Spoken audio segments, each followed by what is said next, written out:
عام طور پر 6 رسولوں کے حالات قرآن مجید میں تکرار کے ساتھ آئے ہیں۔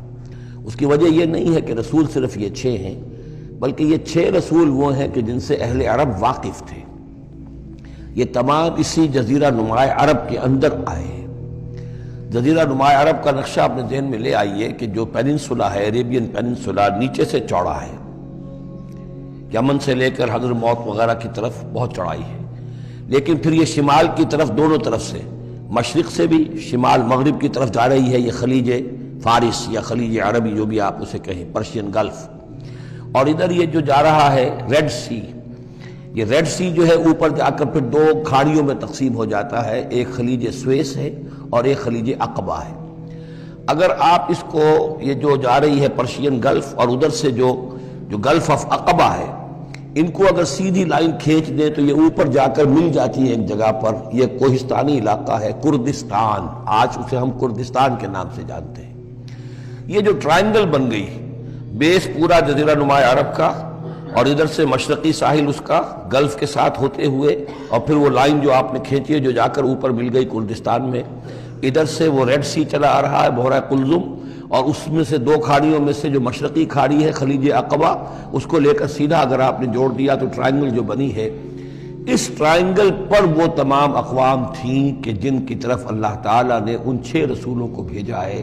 کہ جن کا ذکر قرآن میں ہے۔ اس کی وجہ یہ ہے کہ جزیرہ نماء عرب تو جزیرہ نما کہلاتا ہی ہے، لیکن اس کے اوپر بھی اس ٹرائنگل کے اندر جو 2 ملک آتے ہیں، ان میں سے ایک کا نام عراق ہے، ایک کا عرب، ایک کا شام ہے، لیکن اصل میں یہ بھی ملک عرب ہی کے حصے ہیں، عراق عرب، شام عرب اور الجزیرہ، یہ جزیرہ کہلاتا ہے، جزیرہ نما جو نیچے ہے، اور پھر عراق عرب مشرق میں، شام عرب۔ اب اس میں نوٹ کیجئے کہ سب سے پہلے رسول جن کا قرآن ذکر کرتا ہے وہ حضرت نوح علیہ السلام ہے۔ اندازہ یہ ہے، واللہ عالم، ان چیزوں کو یقین کے ساتھ نہیں کہہ سکتے، کہ یہ حضرت آدم کے تقریباً 2000 سال بعد ہیں، اور یہ جو ٹرائنگل کا ایپیکس ہے، اوپر کا قلعہ، یہاں یہ قوم آباد تھی جہاں حضرت نوح علیہ السلام بھیجے گئے۔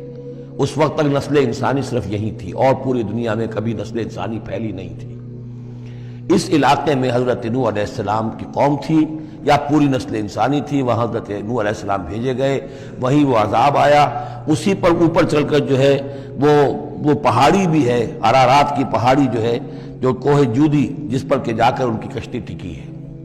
جب پوری قوم ان کی ختم کر دی گئی، حضرت نوح علیہ السلام کی دعوت پر وہ ایمان نہیں لائے اور پوری کی پوری قوم کو ہلاک کر دیا گیا، صرف چند لوگ بچے،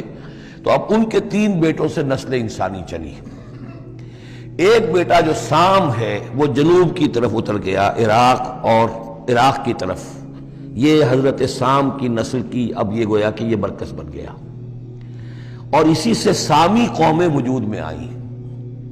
ان سامی قوموں ہی میں سے ایک قوم عاد ہے کہ جو جزیرہ نماء عرب کے بالکل جنوب میں چلا گیا، جو اس وقت بڑا سخت ریگستان ہے، بہت ہی یعنی انتہائی خوفناک قسم کا ریگستان، لیکن اس زمانے میں یہ بڑا سرسبز و شاداب علاقہ تھا۔ یہاں قوم عاد آباد تھی، ان کی طرف حضرت ہود بھیجے گئے۔ حضرت ہود کی دعوت کو اس قوم نے رد کیا تو یہ بھی ہلاک کر دی گئی۔ ان کے بچے کچے لوگ اور حضرت ہود جو ہے پھر وہاں سے نقل مکانی کر کے اس ٹرائنگل کا جو مغربی جو سائیڈ ہے اس کے ساتھ ساتھ ہو کر سمود کا علاقہ جو ہے وہ جزیرہ نماء عرب کا شمال مغربی گوشہ ہے، خلیج عقبہ سے نیچے اور مغربی ساحل کے ساتھ ساتھ یہ سمود کا علاقہ ہے۔ یہاں حضرت صالح علیہ السلام بھیجے گئے، اور ان کی قوم بھی پھر ہلاک ہوئی۔ ان کے مسکن اب بھی موجود ہیں، پہاڑوں کے اندر کھدے ہوئے ان کے جو محل تھے، بڑے بڑے ہال، وہ آج بھی موجود ہیں، میں خود بھی ان کو دیکھ کر آیا ہوں۔ ان سے پھر اوپر ذرا چلے تو خلیج عقبہ کے داہنی طرف وہ قوم آباد تھی کہ جن کی طرف حضرت شعیب علیہ السلام کو بھیجا گیا ہے۔ یہ ہے وہ علاقہ ان کا کہ جن کو الی مدین اخاہم شعیب، مدین کا علاقہ ہے۔ اس سے ذرا آگے چلتے ہیں تو ڈیڈ سی آ جاتا ہے، اور یہ ڈیڈ سی کے ساتھ وہ اس کے ساحل پر وہ شہر آباد تھے سدوم اور عمورہ، کہ جہاں حضرت لوط علیہ السلام بھیجے گئے۔ تو گویا کہ یہ ساری اقوام جن کا ذکر ہو رہا ہے وہ اسی ٹرائنگل پر ہیں، سوائے ایک جو قوم فرعون ہے، وہ ذرا اس ٹرائنگل سے ہٹ کر سرائی پیننسولا سے باہر نکل کر مغرب کی طرف وہ مصر میں بھیجے گئے ہیں، حضرت موسیٰ علیہ السلام فرعون کے پاس۔ یہ نقشہ ذہن میں رکھ لیجئے۔ زمانی اعتبار سے یہ کہ حضرت نوح علیہ السلام پہلے رسول ہیں، پھر حضرت ہود، پھر حضرت صالح، پھر حضرت ابراہیم علیہ السلام کی بعثت ہوئی ہے، لیکن ان کا معاملہ انباء الرسل کا نہیں ہے بلکہ قصص النبیین کے انداز میں قرآن میں بیان ہوا ہے۔ ان کے بھتیجے ہیں جو حضرت لوط علیہ السلام، ان کو بھیجا گیا ہے۔ یہ جو عبورہ اور صدوم کی بستیاں تھیں، انہی کے ایک بیٹے تھے